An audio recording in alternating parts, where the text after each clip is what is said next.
അല്ല ഞാൻ പറഞ്ഞോളാം എന്റെ പ്രശ്നം.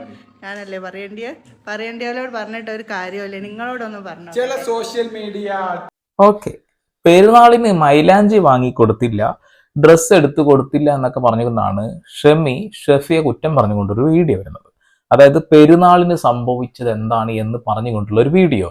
സത്യത്തിൽ ഈ ഫാമിലി വ്ളോഗേഴ്സിന് പ്രത്യേകിച്ച് പറയാൻ ഒരു വിഷയം കിട്ടാത്തൊരവസ്ഥ വരുമ്പോൾ എന്തെങ്കിലും ഒരു തമ്പനയിൽ കുത്തിക്കയറ്റിയിട്ട് എന്തെങ്കിലും ഒരു വിഷയം വെറുതെ അങ്ങോട്ട് ഇടും എന്നുള്ളതാണ്. അത് കാണാൻ ലക്ഷക്കണക്കിന് ആളുകളുണ്ട്. നല്ല ഇൻഫർമേറ്റീവ് ആയിട്ടുള്ള കാര്യങ്ങൾ കേൾക്കുന്നതിനേക്കാൾ കൂടുതൽ ഇങ്ങനെയുള്ള അന്യന്റെ വീട്ടിൽ നടക്കുന്ന ഈ പൊട്ടലും ചീറ്റലും കാണാനും ഈ തുപ്പിയതും ഇതൊക്കെ ആക്കിയത് കാണാനും വേണ്ടി ഒരുപാട് ആളുകൾ ഉണ്ടാവും എന്നുള്ളത്. ഇപ്പൊ ടി ഫാമിലി എല്ലാവർക്കും അറിയാം, പ്രായത്തിൽ മൂത്ത ഒരുപാട് ഡിഫറൻ്റ് ഉള്ള ഒരു സ്ത്രീയെ വിവാഹം കഴിച്ചതാണ്. അതായത് അതിനെ പല രീതിയിൽ വ്യാഖ്യാനിക്കുന്ന ആളുകളുണ്ട്. അവിടെ ചാടിച്ചെന്നപ്പോൾ അവിടുന്ന് പിടിച്ച് കെട്ടിച്ചു എന്നുള്ള സാധനം, അതല്ലാതെ ഇയാൾ പറഞ്ഞ കാര്യം എന്ന് വെച്ചിട്ടുണ്ടെങ്കിൽ ഒരു വിധവയായ സ്ത്രീക്ക് ജീവിതം നൽകി എന്നുള്ളൊരു സംഭവം.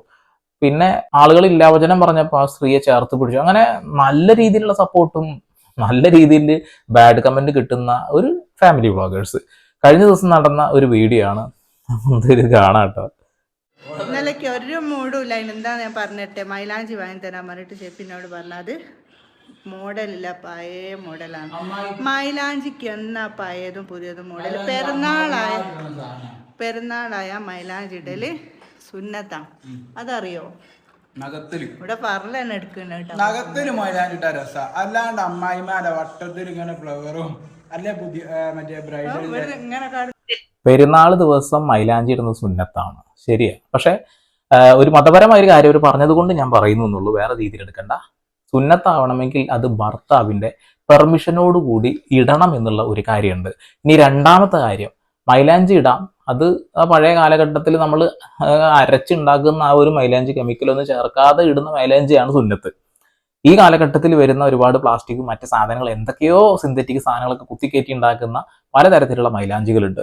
ഇത് സത്യം പറയുന്നുണ്ടെങ്കിൽ നിങ്ങളെ ഒന്നു മുറിക്കും എന്നുള്ളതാണ്. ഒന്നു കറക്റ്റ് ആവൂല. കാരണം ഉള്ളം കയ്യിലാണ് നിങ്ങൾ ഈ പപ്പടം പോലെ അത് ഇടാൻ പോകുന്നത് പറഞ്ഞത്. അമ്മായിമാർ ഇടുന്നത് പോലെ ഭർത്താവ് കളിയാക്കിയല്ലോ. അതായത് അതിങ്ങനെ ഉള്ളം കയ്യിൽ ഇപ്പോഴത്തെ ഈ കാലഘട്ടത്തിൽ കിട്ടുന്നത് കെമിക്കലൊക്കെ ആഡ് ചെയ്തിട്ടുള്ളതാണ്. കൃത്യമായിട്ട് സ്കിന്നിൽ അത് തേച്ച് കഴിഞ്ഞാൽ പിന്നെ ആ ഒരു സ്കിന്നിലേക്ക് മറ്റുള്ള ഈ വെള്ളം തട്ടണം എന്നുള്ള കാര്യം നിർബന്ധം, അത് നടക്കില്ല. രണ്ടാമത്, നഖത്തിലിടുന്ന മൈലാഞ്ചി ആണെങ്കിലും ട്യൂട്ടസ് ആണെങ്കിലും ഇതും ഒന്നു നിങ്ങൾക്ക് കൃത്യമായിട്ട് കിട്ടില്ല. അന്നൊരു കാര്യം നിങ്ങൾ മനസ്സിലാക്കുക. മതപരമായി പറഞ്ഞത് കൊണ്ട് മാത്രമാട്ടോ ഞാനത് എടുത്തിട്ടത്. ഭർത്താവിന്റെ അംഗീകാരത്തോടു കൂടി ഇടണമെന്നാണ് ആ മതപരമായിട്ടുള്ള ഒരു വിശ്വാസം. അപ്പോൾ സുന്നത്തായിട്ടുള്ള കാര്യമാണ്, നല്ലതാണ്. എന്തുകൊണ്ട് ഇവനത് വാങ്ങിക്കൊടുത്തില്ല എന്നുള്ള കാര്യത്തിലുള്ള മറുപടിയാണ് ഇവര് അമ്മായിയായി എന്നുള്ളത്. കൊള്ളാല്ലേ കേട്ടോ? മൈലാഞ്ചി പഴയ മോഡലാണോ അമ്മായി മോഡലാണോ എന്നൊക്കെ ഞാൻ ദേഷ്യം പിടിക്കുക. എന്നാ മൈലാഞ്ചി വാങ്ങി തരായിട്ട് പിന്നെ ഇപ്പം എന്തേതാ മൈലാഞ്ചി വാങ്ങി തരാത്ത അങ്ങോട്ട് ദേഷ്യായി എന്നുള്ളതാ. എനിക്കൊരു ചോദ്യം ചോദിക്കാനുള്ളത്, നിങ്ങളുടെ കയ്യിൽ പൈസ ഒന്നും ഇല്ലേ? ലക്ഷക്കണക്കിന് ഫോളോവേഴ്സ് ഉള്ള യൂട്യൂബേഴ്സ് ആണ് ഈ പറയുന്നത് മൈലാഞ്ചി വാങ്ങാൻ ഞാൻ പൈസ അവന്റെ കയ്യിൽ നിന്ന് വാങ്ങാൻ കഷ്ടപ്പെട്ട് ചോദിച്ചു എന്നുള്ളത്. ഇതിനൊക്കെയാണ് കേരള സർക്കാർ അല്ലെങ്കിൽ ഇന്ത്യ സർക്കാരൊക്കെ ഈ ഒരു സ്ത്രീകളെ വീട്ടിനകത്ത് നിന്നും പുറത്തേക്ക്, അടുക്കളയിൽ നിന്ന് അരങ്ങിലേക്ക് എന്നുള്ള ഓരോ കാര്യങ്ങളൊക്കെ ചെയ്ത് സ്വയം പര്യാപ്തത ഉണ്ടാക്കിയെടുത്ത് സ്വന്തം കാലിൽ നിൽക്കാനുള്ള സംവിധാനങ്ങളൊക്കെ ഒരുക്കുന്നത്. ഇപ്പൊ പല വിധവകളായിട്ടുള്ള സ്ത്രീകളും കഷ്ടപ്പെടുന്നത് എന്തുകൊണ്ടറിയോ? തൊഴിലില്ല, കൈത്തൊഴിലില്ല എന്നുള്ളൊരു കാര്യം കൊണ്ടാണ്. അതിനിവിടെ ഒരുപാട് സംവിധാനങ്ങളുണ്ട്. പക്ഷെ അതൊന്നും ആരും ചെയ്യാതെ ഭർത്താവ് മരിക്കുകയോ ഭർത്താവ് ഉപേക്ഷിക്കുകയോ ചെയ്ത് കഴിഞ്ഞാൽ പിന്നെ അവര് നെഞ്ചത്തടിച്ച് കരയുന്ന ഒരു അവസ്ഥ നമ്മുടെ നാട്ടിലുണ്ട്. ഇവിടെ ഇവർ പറഞ്ഞ വാക്ക് നിങ്ങൾ കേട്ടല്ലോ, കയ്യിൽ പൈസ ചോദിച്ചിട്ട് തന്നില്ല, പിന്നെ വസ്ത്രം എടുത്തു തരുമെന്ന് ചോദിച്ചപ്പോൾ അത് സമ്മതിച്ചില്ല എന്നാ പറയണേ. ഡ്രസ് ഞാൻ പറഞ്ഞിക്കണേ പറയണല്ല ട്രിപ്പ് പോകാനൊക്കെ ഒരുങ്ങി നിൽക്കുക. തലയിലൊക്കെ എന്തോ തേച്ചിക്കണേ.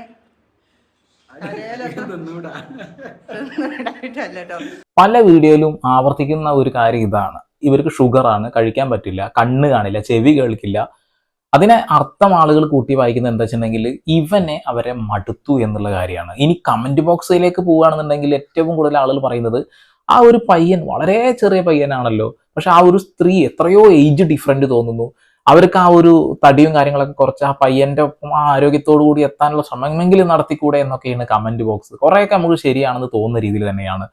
ഇവൻ അവർക്കൊരു ലൈഫ് കൊടുത്തു എന്നൊരു കാര്യം പറയുന്നത്. അതിനെ ഏത് രീതിയിലും വ്യാഖ്യാനിക്കാൻ പല രീതിയിലുള്ള കമന്റുകളും ഞാൻ കണ്ടു. ആ നാട്ടിലുള്ള ആളുകൾ ഇട്ട കമന്റ് ബോക്സിൽ കിടക്കുന്ന ഇഷ്ടം പോലെ കാര്യങ്ങൾ, അതിനെ ഞാൻ ഇനി വ്യാഖ്യാനിക്കുന്നില്ല, അത് നിങ്ങൾ വ്യാഖ്യാനിക്കുക. ഓക്കെ, അപ്പൊ അത്ര പ്രായം കുറഞ്ഞൊരു പയ്യനാണ്.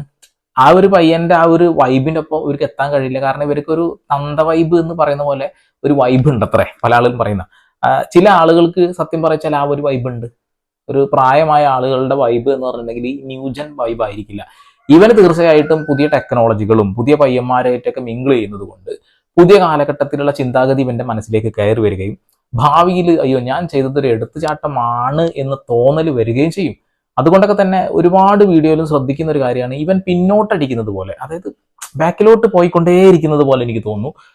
ഇവര് പ്രായമായതാണ് എന്ന് ഊട്ടിയുറപ്പിക്കാൻ പലപ്പോഴും പലതും പറയുന്നു. ആയുഷിനെ സ്കൂളിലേക്ക് കൊണ്ടുപോകുന്ന സമയത്ത് മീറ്റിങ്ങിന് പോകുമ്പോൾ നീ പോയാൽ നിന്നെ പിടിക്കാൻ ഒരാളെ കൊണ്ടുപോകേണ്ടി വരും, നിനക്ക് കണ്ണ് കാണില്ല, പല അസുഖങ്ങളുണ്ട്, കൊളസ്ട്രോൾ ഉണ്ട്, ഷുഗർ ഉണ്ട്, നീ തള്ളയാണ് എന്ന രീതിയിൽ പറഞ്ഞു വെക്കുന്നുണ്ട് എന്നുള്ളതാണ്. ഇവിടെയും അത് പറയുന്നു. പക്ഷെ ഈ വസ്ത്രം എടുത്തു കൊടുക്കാതിരിക്കാനുള്ള ഒരു കാരണത്തെ കുറിച്ച് അദ്ദേഹം പറയുന്നത് അത് ഒരു പോയിന്റ് ആട്ടോ. എനിക്ക് എത്രയോ ഡ്രസ് ഉണ്ട് ഫുള്ള് പറയാൻ ഞാൻ പറഞ്ഞേ, എനിക്ക് പറയണെങ്കിൽ വേറെ ഒറ്റക്ക് പോയി എത്രയോ ഡ്രസ് ക്ഷമിക്കുന്നുണ്ട്. അപ്പൊ പിന്നെ ഇനിയും ഡ്രസ് വാങ്ങാൻ അറിയുന്നത് ശരിയായിട്ടുള്ള ശരി. ഡ്രസ്സിനെ ഞാൻ പറഞ്ഞെങ്കിൽ വാങ്ങി കൊടുക്കാൻ അല്ലാണ്ട് ഉണ്ടായിട്ട് പിന്നെ എല്ലാത്ത ആൾക്കാർ എത്ര ആളുടെ അറിയോ? കുഴപ്പമില്ലാതെ ഞാൻ പറഞ്ഞേ. കുഴപ്പമില്ലാന്നല്ല, ആ കുഴപ്പം കൂടി എന്താ പറഞ്ഞേക്കണേ. ഭർത്താവിനോട് ഇങ്ങനെ സൊടക്കടിച്ചിട്ട്, അതായത് ഇങ്ങനെ കൈ ചൂണ്ടി സംസാരിക്കാൻ പാടില്ല, അത്ര പ്രായത്തിൽ മൂത്തതാണെങ്കിലും താഴെയാണെങ്കിലും എന്ന കമന്റും കിടക്കുന്നുണ്ട്. തീർച്ചയായിട്ടും പലപ്പോഴും നമുക്കത് തോന്നും. പക്ഷെ ഭാര്യയ്ക്കും ഭർത്താവിന് അങ്ങോട്ടും ഇങ്ങോട്ടും കൊടുക്കേണ്ട റെസ്പെക്ട് ഇവർ രണ്ടാളും കൊടുക്കുന്നില്ല എന്നാണ് എനിക്ക് മനസ്സിലാവുന്നത്. ഭാര്യ അങ്ങോട്ട് കൊടുത്താലേ ഭർത്താവ് ഇങ്ങോട്ടിട്ടുള്ളൂ അല്ലെ? രണ്ടുപേരും അങ്ങോട്ടും ഇങ്ങോട്ടും ഈ രീതിയിൽ തന്നെയാണ് സംസാരിക്കുന്നത്. അങ്ങനെയാണെങ്കിൽ ഷെമി എത്രയോ പ്രായമായ സ്ത്രീയാണ്. അവരെ ഇവന് വല്യുമ്മ, മൂത്തുമ്മ, അമ്മായി എന്നൊക്കെ വിളിക്കേണ്ട ഒരു അവസ്ഥയില്ലേ? ശരിക്കത് കാണുമ്പോൾ എനിക്ക് അങ്ങനെ തോന്നുന്നത്. ആദ്യ വീഡിയോസ് ഒന്നും കാണുമ്പോൾ ഇത്രക്ക് തോന്നിയിരുന്നില്ല. പിന്നെ ഈ ഇവരെ വീഡിയോസിന്റെ കണ്ടന്റുകളുടെ ഒരു പ്രശ്നമാണ് തോന്നുന്നു, തമ്പനയിലിന്റെ പ്രശ്നമാണ് തോന്നുന്നു, അവരുടെ ഈ ഒരു വിഷയങ്ങളാണ് തോന്നുന്നു. അവർ ശരിക്കും ഇത് തന്ത വൈബും ആ ഒരു ഇതിലേക്ക് കൊണ്ടുവരാൻ ഇത് തീർച്ചയായിട്ടും കൊണ്ടുപോകാൻ കഴിയുന്നുണ്ടെന്നുള്ള കാര്യത്തിൽ തർക്കമൊന്നും വേണ്ട. അപ്പൊ ഒരുപാട് വസ്ത്രങ്ങൾ വാങ്ങി കൊടുത്തിട്ടുണ്ട്. നിലവിൽ വസ്ത്രങ്ങളൊന്നും ഇല്ലാത്ത പാവപ്പെട്ട ആളുകളുണ്ടാവും. അവരെ പോലെ അല്ലല്ലോ നീ എന്നൊക്കെ പറയുമ്പോൾ തീർച്ചയായിട്ടും അതൊരു ചോദ്യചിഹ്ന. ഇനി നിനക്ക് അങ്ങനെ എന്തെങ്കിലും പറഞ്ഞെങ്കിൽ നീ വേറെ കല്യാണം കഴിച്ചോ എന്നും കൂടി അവിടെ ഷെമി പറയുന്നുണ്ട്. കൊള്ളാം. എത്ര ഉണ്ട് പിന്നെ ഇടാത്തത്, അപ്പൊ ഇനി വാങ്ങി കൊടുക്കണം. അത് എന്താ ഞാൻ ചെയ്യാ? കാരണം എത്ര ആൾക്കാരുണ്ടാവും ഡ്രസ്സ് പോലും ഇല്ലാത്ത. നമ്മക്ക് എന്തെങ്കിലും വാങ്ങാനോ എവിടെ പോകാനോ ഒക്കെ ഉണ്ടാകുമ്പോ വിലയിൽ ഒരു 5 പൈസ ഉണ്ടാവില്ല. ഇത് എവിടുന്ന പറയാൻ കിട്ടണേ. ഞാനൊരു 1000 ചോദിച്ചാൽ പറയും എൻ്റെ ഒട്ടാകെ 1000 ആ 3000 ഞാൻ ചോദിച്ചില്ലെങ്കിലും പറയും എൻ്റെ ഒട്ടാകെ 3000. എനിക്ക് എന്ത് ചെയ്യണം? നിങ്ങൾക്ക് 3000 ചോദിക്കേണ്ടത് വെച്ചാൽ 6000 ചോദിക്കാം. അപ്പൊ അതിന്റെ പകുതി അതിലുണ്ടാവും. 6000 ചോദിച്ചാൽ വെക്കടി ഇട്ടാതെ നിങ്ങൾ ചിലപ്പോ കിട്ടിക്കൂടെ? അതായത് ഭർത്താവിന്റെ കയ്യിൽ നിന്നും ഭിക്ഷ ചോദിക്കുന്നതല്ല, ചോദിച്ചിട്ട് വേണം ജീവിക്കാൻ എന്നൊരവസ്ഥ ഇവർ പറയുന്നത്. പക്ഷെ ഇവർ നുണ പറയുകയാണ്. കണ്ടന്റിന് വേണ്ടിയിട്ടാണ് ഈ കാണിക്കുന്ന കോമാളിത്തരങ്ങളൊക്കെ എന്നുള്ള കാര്യത്തിൽ തർക്കം വേണ്ട. അത്ര അധികം വരുമാനമുള്ള യൂട്യൂബേഴ്സ് ആണ്. ഇപ്പൊ നമ്മളെ പോലെ കഷ്ടപ്പെട്ടിട്ട് ഓരോ കണ്ടന്റ് കൊണ്ടുവന്നിട്ട് റിയാക്ട് ചെയ്യേണ്ട കാര്യമൊന്നുമില്ല. ഇവരെന്തെങ്കിലും പറഞ്ഞാൽ അത് കാണാൻ ആൾക്കാരാണെന്നുള്ളതാണ്. അപ്പൊ ഒരു ചോദ്യം ഉണ്ടാവും, നീ എന്തിനാ അതൊക്കെ എടുത്ത് ഇവിടെ കൊണ്ടുവരുന്നത് എന്നുള്ളത്. ഇത് യൂട്യൂബ് തന്നെ നമുക്ക് തരുന്ന ഒരു ഓപ്ഷനാണ്. അതായത് ഈ ഒരു റിയാക്ഷൻ വീഡിയോസ്, അതിന് റൈറ്റ് ഉണ്ട്. അതായത് ഫെയർ യൂസ് വെച്ച് നമുക്ക് അത്തരം വീഡിയോസ് ഒക്കെ റിയാക്ട് ചെയ്യാം. ആ ഒരു സാധനത്തിലാണ് നിങ്ങൾ ഇതിൽ പെടുത്തേണ്ടത്. ഇവരുടെ വീഡിയോ കണ്ടപ്പോൾ നിങ്ങൾക്ക് എന്താ തോന്നിയത്? സത്യം പറയട്ടെ, സത്യത്തിൽ ഇവര് ആളുകളെ പൊട്ടം കളിപ്പിക്കുകയാണെങ്കിൽ പോലും അതിൻ്റെ ഉള്ളിൽ നിന്നും അവരുടെ മനസ്സിനകത്ത് കിടക്കുന്ന ആ ഒരു വിദ്വേഷം പുറത്തേക്ക് വരുന്ന പോലെ എനിക്ക് തോന്നി. രണ്ടുപേർക്കും അങ്ങോട്ടും ഇങ്ങോട്ടും റെസ്പെക്റ്റ് ഇല്ലായ്മ, പരമാവധി ക്ഷമയെ ചവിട്ടിത്താഴ്ത്തുന്ന രീതിയിൽ പ്രായമായി എന്നുള്ള രീതിയിലുള്ള അടിച്ചാക്ഷേപിക്കൽ, അതേപോലെ തന്നെ ഷെഫി എന്തെങ്കിലും തന്നാലേ എനിക്ക് മുന്നോട്ട് പോകാൻ കഴിയുള്ളൂ എന്ന രീതിയിൽ സംസാരിക്കുന്ന ഷെമി സത്യത്തിൽ തൊഴിലുറപ്പ് പദ്ധതിയിലെങ്കിലും ചേരുന്നത് നല്ലതായിരിക്കും. കാരണം എന്താ വെച്ചിട്ടുണ്ടെങ്കിൽ സ്വന്തം പോക്കലിൽ പൈസ ഇല്ല എന്നുണ്ടെങ്കിൽ അത് വലിയ ബുദ്ധിമുട്ടാണ്. അപ്പൊ ഇവരെയൊക്കെ കണ്ട് സപ്പോർട്ട് ചെയ്യുന്ന ആളോട് എനിക്ക് ഒന്നേ പറയാനുള്ളൂ, ഒരുപാട് പ്രശ്നങ്ങൾ നമ്മുടെ സമൂഹത്തിൽ നടന്നുകൊണ്ടിരിക്കുന്നുണ്ട്. അതിനെക്കുറിച്ചൊന്നും നിങ്ങൾക്ക് ഒരു ധാരണ പോലും ഇല്ല എന്നുള്ളതാണ്. ഇങ്ങനെയുള്ള വ്ളോഗേഴ്സിന്റെ വീഡിയോസ് കണ്ട് ഒരു കാര്യമില്ലാത്ത നിങ്ങളുടെ സമയം സ്പെൻഡ് ചെയ്യാന്നല്ലാതെ എന്ത് കാര്യമുള്ളത്? സമൂഹത്തിൽ ഒട്ടനവധി നല്ല നല്ല കാര്യങ്ങളും മോശം കാര്യങ്ങളൊക്കെ വാർത്തകളിലൂടെയാണെങ്കിലും സോഷ്യൽ മീഡിയ വഴിയാണെങ്കിലും ചർച്ച ചെയ്യപ്പെടുന്നുണ്ട്. അതിലേക്കും കൂടി നിങ്ങളൊന്ന് വിരൽ ചൂണ്ടുകയോ അതിലേക്കും കൂടി ഒന്ന് എത്തി നോക്കുകയെങ്കിലും ചെയ്യുക. അല്ലാതെ അന്യന്റെ വീട്ടിലുണ്ടാവുന്ന പ്രശ്നങ്ങൾ, ഒളിച്ചോട്ടം, അത് ഇത് എന്ന പറഞ്ഞ സാധനങ്ങളൊക്കെ ഇങ്ങനെ പാളി നോക്കണേക്കാട്ടി നല്ലത് അതാണ്. അതിനൊക്കെ ഒരു മാന്യതയുണ്ട് എന്നുള്ളതാണ്. അപ്പോൾ വീണ്ടും വരെ പുതിയ വാർത്താ വിശേഷങ്ങളുമായി സന്ദീപ് പോൾ സൈനിങ് ഓഫ്.